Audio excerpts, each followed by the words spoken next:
Hello everyone, Mike with Spray Jones coming to you with another video, and this one is going to be on retrofitting your home or structure with spray foam insulation, but doing it from the outside.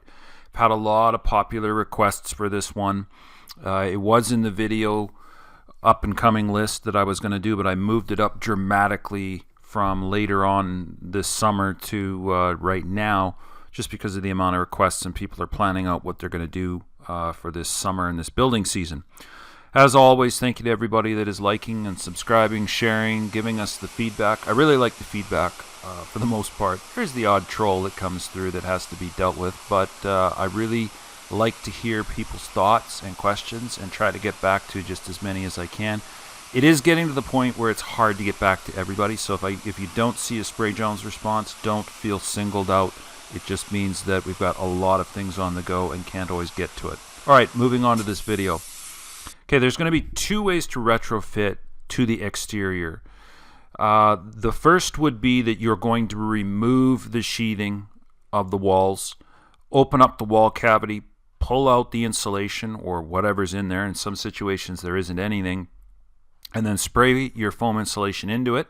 The second kind is going to be that you're going to strap the building out vertically or horizontally with some sort of furring or Z-girts, and then from there you're going to retrofit with 1 inch or 2. Usually it's a lesser amount retrofitted to the outside, and then new siding, new cladding, new whatever is going to be put on the outside. So those are the two, and we're going to take a look at it. We're going to start with removing the sheathing. This method is very popular when you don't want to dimensionally increase the size of the box that you're dealing with. And I think an important thing to point out is that this is easiest done with buildings that are of a single story, like a bungalow. When you start getting into 2 and 3 story, you need a lot more scaffolding, you need a lot more wind protection, and it becomes very cumbersome. I prefer not to get into large scale retrofits that are on a 2 or a 2.5 story structure unless the person's going to general it and set up quite a bit of scaffolding and hoarding to protect the wind. This is weather dependent. Obviously you're removing the sheathing, you have no siding on the house, you've opened the walls up, so it can't be done when it's going to be raining or snow, and it really can't be done in high wind. Now I don't care where you are, whether you're in Australia or the UK or the United States, Canada. Wind is the enemy with closed cell and open cell foam. Now, I don't see this retrofit at all being relevant with open cell foam. So let's just get that out of the way. I don't see putting open cell foam into the wall cavity and closing it back up. Now you can, it's not impossible, but it's a very, very narrow set of circumstances that would align for that. You'd be spraying it to a poly vapor barrier. It's not going to want to stick to that too well, so it's going to want to be swirling and moving around into the wall cavity. You're going to have to shave it off. It's going to be hard when it's not wanting to adhere. So there's just a whole lot of retrofit problems with the open cell foam for cold weather climate.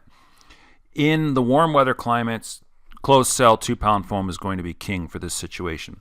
So you would go and remove the sheathing, remove the siding, the sheeting, open up the wall cavity, pick your days obviously when you're going to be spraying, and then we can go directly to the drywall or the lath and plaster. Now if you're dealing with lath and plaster, closed cell foam is it. It's going to be so lumpy and bumpy. I don't have any pictures right now of lath and plaster, even though we've done a few, but getting tight, intimate contact with the lath is important, and the plaster forms all these little voids or cavities inside the wall, and it's best to get that dealt with and get the foam in tight contact, and then you can build up your 1, 2, 3 inches. Now I don't believe at all in doing any flash and bat to the outside. This is definitely not a flash and bat, and I don't advocate for it. There can be the odd situation where maybe there's a product that you'd want to install, but this is going to be strictly a closed cell foam in the nature of 2 to 2.5 to a maximum of 3 inches, because most people are retrofitting with a 3.5 inch deep wood stud, sometimes 2x6, but most often it's going to be 2x4. If you are going to be doing balloon construction, look out. Balloon construction would be something where It's an old home. See if I've got a picture here. Okay, this isn't balloon, but you get the point here. We'll zoom in a little bit closer. The studs in the wall are continuous. They're 18 or 16 feet tall, and there's no horizontal plates breaking up between main and second level. That's balloon. And balloon construction becomes very weak if all of the exterior cladding and sheathing, like they didn't use sheeting back then, they used boards. So if you go and remove all of the boards and then you've got a 16 or an 18 foot tall rough cut fir 2x4, they will go spaghetti on you real quick. So retrofitting an old-timey home has to be done generally one wall at a time. You can't remove too much of the exterior siding, if you will. So you do one wall setup, one wall setup, one wall, and so in 3 or 4 setups you've got to go around. This situation, it was a very old home, but it did have top and bottom plates. So they set up and then they did their hoarding. They had their scaffolding because the people had to work off it. They had no room to bring lifts in. And then we did the spray foam. So watch out with balloon construction. You can't do all of it at once. When you are getting the exterior sheathing is off, you've sprayed your foam into either lath and plaster or you've sprayed it to drywall. It's easy to protect the electrical outlets and what have you, the foam shooting through. I don't see a problem with this closed cell foam pushing and buckling the drywall at all. If it's well fastened, it takes the path of least resistance, so if it can rise to the outside and not be trapped inside a cavity where it's pushing on multiple sides, then it shouldn't buckle and bow anything out. We've had 0 buckling of drywall in 16 years. You would go and put your closed cell foam in, 2, 2.5, 3, whatever you and the client discuss, and then you've got to caulk all of your seams. So you want to get a really good urethane exterior silicone or exterior urethane product, something that's not water-based that can re-emulsify and break down, and then caulk the seams, horizontal, vertical, top plates, what have you, all the way around windows and what have you. And then from there, you can put your sheathing back up, flatten it out with a putty knife so it doesn't interfere with the sheathing, and then you can put a wrap. Now the wrap on the house is going to be to protect the sheathing and to stop moisture and give a drainage plane. It has nothing to do with protecting the spray foam and what have you. The reason I like this method with the spraying into the wall cavity is it requires no additional furring of the windows. The windows stay in the exact same retrofit. The soffits stay in the same retrofit location, and you're able to place nearly the full value, 2 or 3 inches of closed cell into the cavity and not increase the house. We don't have to worry about a rim board detail. And most people just stop at the plates. They're not going to get us to go up or down to any other additional areas. Usually 2 and 3 is what's desired, but I prefer not to get into overfill situations where the foam is going to need to be shaved. The secondary method where we've strapped it and put the foam is going to require some shaving, but if we have the depth of cavity to work with, don't shave, because shaving just makes a lot of granules, little powder, and then that's going to float around and it's going to get in the wind and it's going to get all over the driveway and all over you, and it's just going to make a huge mess. So you want to try and get the foam in, do as little cutting and shaving as possible. In this situation that you're looking at here, this house here, they removed the sheeting and stayed one wall ahead of us. We sprayed it in. Then we did caulking. You don't see the caulking in this picture, but it was caulked. And then from there, the people that owned the home came back, put the exact same sheathing back up, and then worked on the next wall. And we chased each other around the building in one day, and it worked out really well. Overspray and wind containment is probably your biggest factor. You can see in this 2-story home that they had to set up the scaffolding, and then they just, whether it's with tarps or with poly, they polyed it. And this is the only way, because once you start getting into any amount of wind swirling around between houses, it's going to carry the spray and deposit it on somebody and get it on something. Windows, trim, person's deck, a car, whatever. So don't take the chance if you think there's going to be any kind of air movement around you, and I don't see why there wouldn't be. Very, very rare, unless you're in Arizona. It's going to be windy a lot of times. Wind is what you have to deal with. So I tell my people on retrofits to just plan for the scaffolding if they need it, and for certain the hoarding. Now the hoarding, you can get creative. If you have an overhang on the roof, you can fasten onto that and drape down. In this situation, they use the scaffolding and just polyed the back of that. It's usually nice to have a clear plastic or a light colored tarp as opposed to dark. Dark casts a lot of shadows, can make the interior space quite warm, and then you can't see too well, and it creates issues. Obviously can't do it in the rain or days where it's going to be raining and spitting, but once you've got closed cell foam up, it's no big deal to leave it exposed.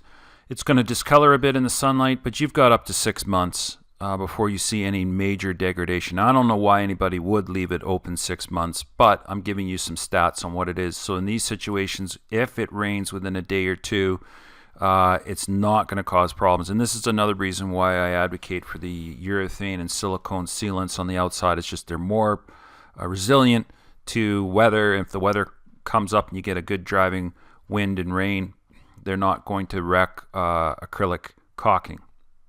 We're going to move on to spraying to the exterior now. We're not opening the wall up, but in closing with the wall open, I guess I haven't made some obvious things clear.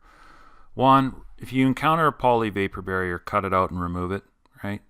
And then electrical outlets, put some can foam around them or some duct tape around them so that you're not firing high velocity spray at them and getting the foam to go in through these little holes, and it'll shoot through to the other side and get on carpet and trim and all sorts of nasty things on the inside that you don't want it on.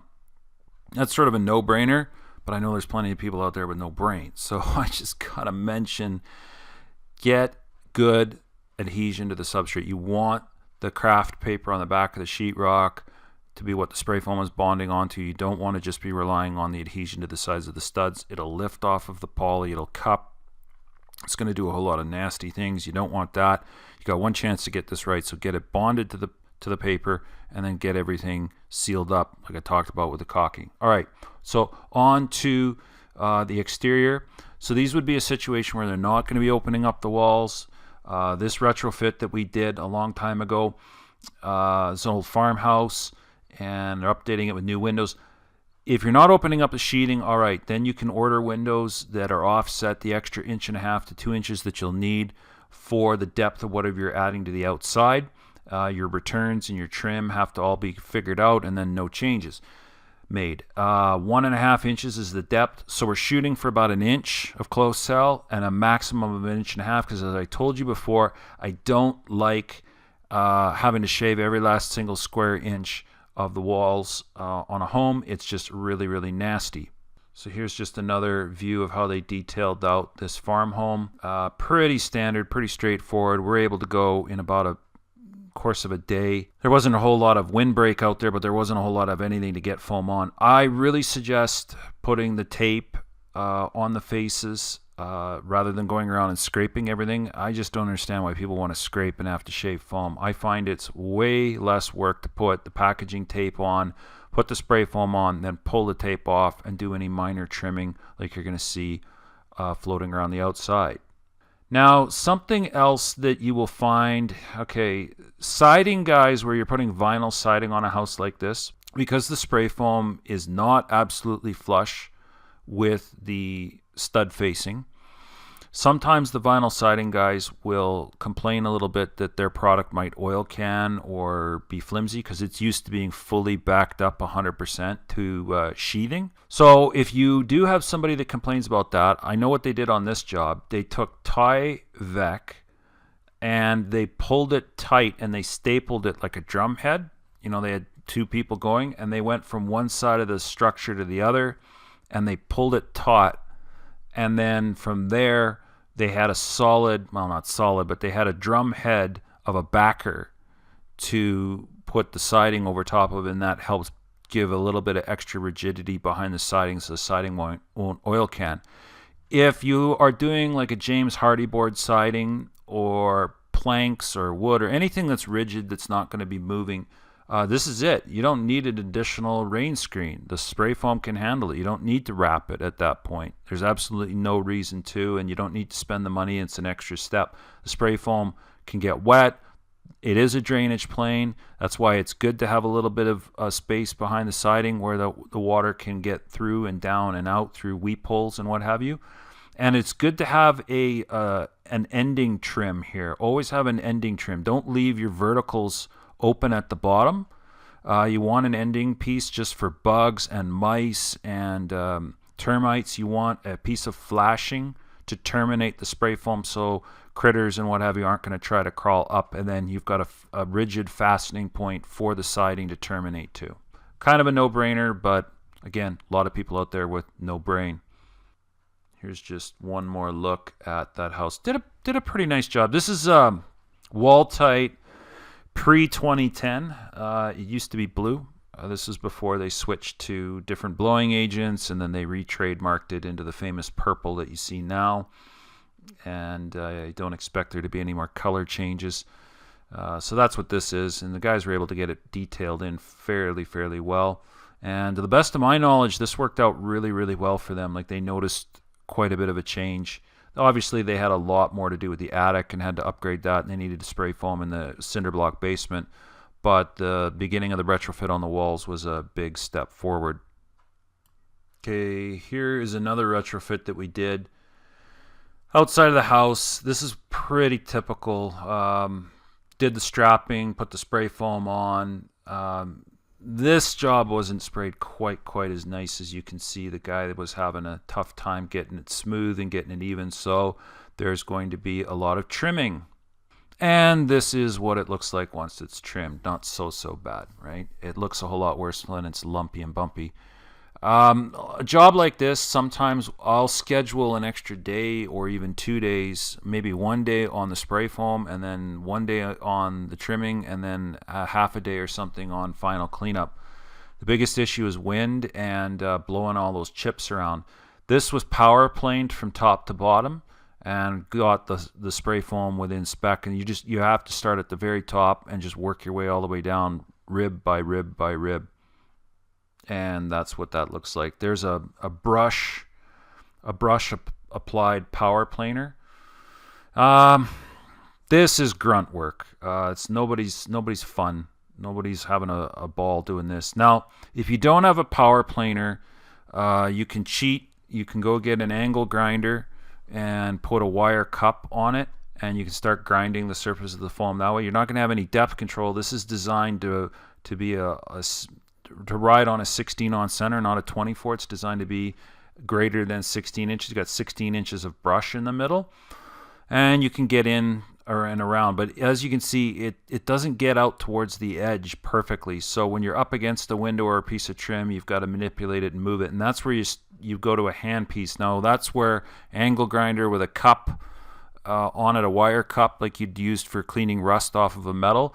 That will instantly turn foam to powder, and it'll blow it every which way, and then the static electricity will make it cling to you and the window and everything else. But it's a really good way of getting into tight corners and edges where you'd be all day chipping away at it with a saw, and you can get it down very quickly and easily. And you've got to do the depth control, but you just take it in bite sizes. Don't take off too much so that the foam pulls the tool into it, and it works not bad.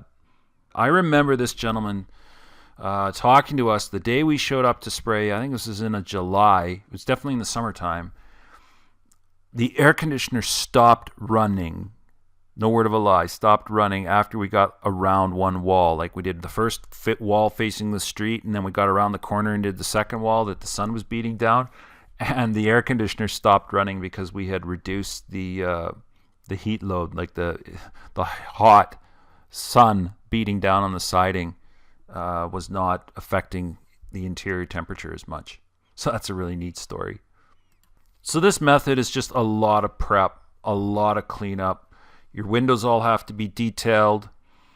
It provides for a very tight house. You got to watch it. You got to watch it. If you've had old 1950s bats or something, an old furnace, and old units, going around with a closed cell foam to the outside on a retrofit is going to dramatically tighten up the structure. And if you don't have proper air makeup and ventilation, then you're going to have a very tight home that'll create these problems. So you just have to make sure that what you do on the exterior is balanced with the ventilation in the HVAC system. So an HRV, makeup air, air on demand.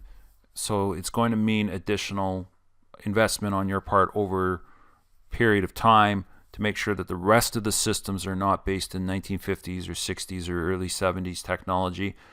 Do a complete package, do the envelope, and then do the mechanical system upgrade, especially if you're doing windows and foam, because now there really just isn't any weak spot anymore where you're getting a lot of air leakage. Just one more shot of them going down the walls top to bottom and power planing. And you can see why it's not for the faint of heart. I don't know of a really, really good way if you're shaving to contain mess other than laying down tarps ahead of time, letting the mess get into it, and then wrapping it all up and dealing with it that way, sweeping it up, taking the big chunks out. Yeah, with modern vacuum cleaner and stuff, you can go around and start to vacuum as you're going, but it's tough. At some point, you're just going to say to heck with it, and getting the place power planed and scarfed is the most. That's what the old foamers used to call it, scarfing the foam. The scarfing needs to be done quickly, and then start in on the cleanup. And we always would wear our suits and a mask, so we're not breathing in the particles. And then this is the best way to get rid of all the static electricity parts, because otherwise it's going to cling to you, and you got no way of getting it off easily. So yes, on closing up, it's good. I have no qualms about doing this method. I actually prefer the first, which is spraying into the open wall cavity, spraying to the sheetrock or the lath and plaster.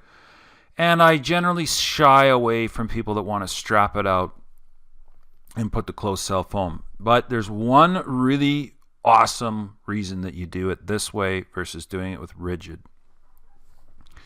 If you had a problem with a vapor barrier and you didn't have an air seal and the homes were just horrible on the inside, and you thought, okay, I'm going to buy 1.5 inches of styrofoam, and I'm going to put it on with the nails or the screws, and I'm going to tape all the joints, and then I'm going to put my new siding on.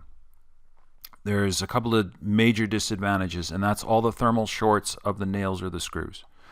I have seen that those areas are going to frost up, and they're going to cause condensation problems within the wall cavity, especially when you had an air leakage problem on the outside. So putting styrofoam to the outside and having nails and screws can be a very bad thing on a home that already had no air seal on the inside. So if you had a very old structure and you didn't want to take those risks, yes, you would go and strap it.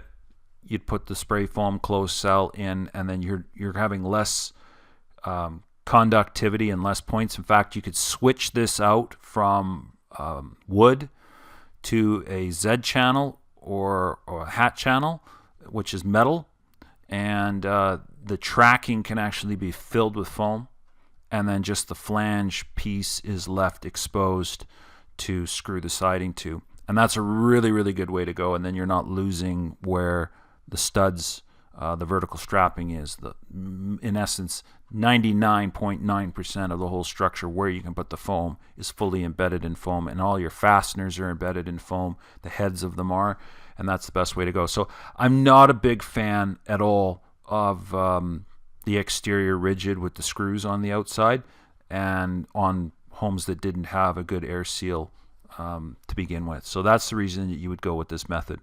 So I hope this video has helped some people out understand what we're going on and doing and why we would do this and how to get it done. I'll be having a video, actual live action shots of us retrofitting. We got one to do this summer. Obviously, I wanted to get this out in time for people to make decisions. And this is very important if you're going to be doing this for your project, commercial or residential. Hire the absolute best installers that you can so that they get the foam on as smooth as they can. There's less shaving. They're proficient and fast at doing what they're doing. They're not messing around with a one-day job for 5 days. they're clean, they're neat, they're orderly, and that they put the foam on very, very well, and then you won't have any problems. This is not, the exterior is not where you want to be going with the budget people, okay? So pony up the cash and get the right people out, and then you won't have any problems. So click on the like and the subscribe and the share, send this to somebody, and I'll catch you on the next one. Bye.